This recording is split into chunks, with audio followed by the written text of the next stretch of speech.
Hey guys, welcome to today's video on euphemisms. I myself only discovered what euphemisms are not too long ago, and now I'll be sharing everything that I learned about them with all of you. Let's get into it. A euphemism is a word or expression that is used in the place of one that is offensive or suggestive of something unpleasant. It's basically a nice way of saying something that may otherwise come across as rude. Euphemisms have various forms. Sometimes they're used to be funny. Other times they're used to mask swear words or refer to taboo, stigmatized topics like disability, death, or excretion in a polite way. The actual word euphemism originates from the Greek word euphemia, which directly translates to words of good omen. Eupheme is also a reference to the female Greek spirits of positivity and words of praise. Pretty neat, huh? As I said before, euphemisms are used for various reasons, depending on the context. The most common use, however, is to avoid directly speaking about topics that could be viewed as negative or embarrassing. They are also used to downplay or mitigate the severity of large-scale injustices like genocide or war crimes in official documents or statements. How euphemisms come about and how they're used can also reveal what the creator of those euphemisms considers to be shameful. Therefore, they may even be an indication of the prejudices and opinions that we as people hold.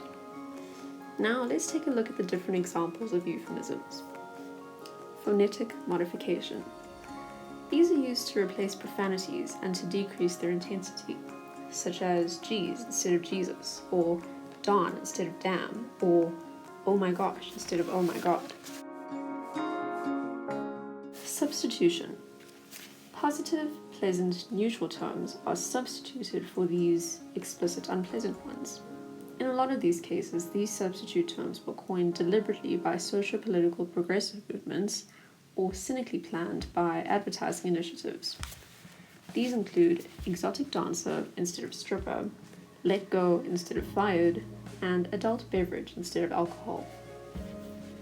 Metaphors such as take a dump or take a leak are also used as euphemisms for defecation and urination respectively.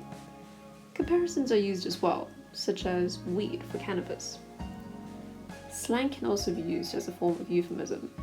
It basically involves the use of a casual colloquial term with a softer connotation, although it shares the same meaning as what you're actually talking about. For example, hookup and laid are slang euphemisms for sex. Death and dying, states of employment, money and finance, bodily functions and aging, behavior and characteristics, and circumstances of life cover the main topics that people may feel uncomfortable expressing directly. Therefore, these are the main topics in which euphemisms may be used. Death and dying. Below are some common euphemisms for death, which is often a very uncomfortable topic for people to talk about. These include passed away, no longer with us, and gone to heaven. States of employment. Being unemployed or getting fired is really awkward and uncomfortable to talk about, as it's often a direct blow to your ego. Therefore, in those situations, people often use euphemisms like downsized or between jobs or taking an early retirement. Money and finance. It's often deemed inappropriate to talk about money and one's financial circumstances as it's rather a personal subject. Therefore, people tend to use euphemisms like wealthy and well-off to describe someone who's rich, or words like thrifty or frugal to describe someone who's cheap. Bodily functions and aging. Often, people don't like to talk about aging as it's a reminder that you're nearing the end of your life. Topics like bodily functions are also seen as embarrassing too. Therefore, euphemisms like time of month, number 1 and number 2, experience, golden years, and powder your nose are used as euphemisms to discuss these topics. Behaviors and characteristics.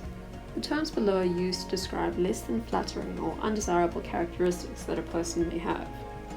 Therefore, one might say that a person is outspoken instead of calling them bossy, or calling a person curvy instead of calling them fat, or calling a person unique instead of saying that they're weird.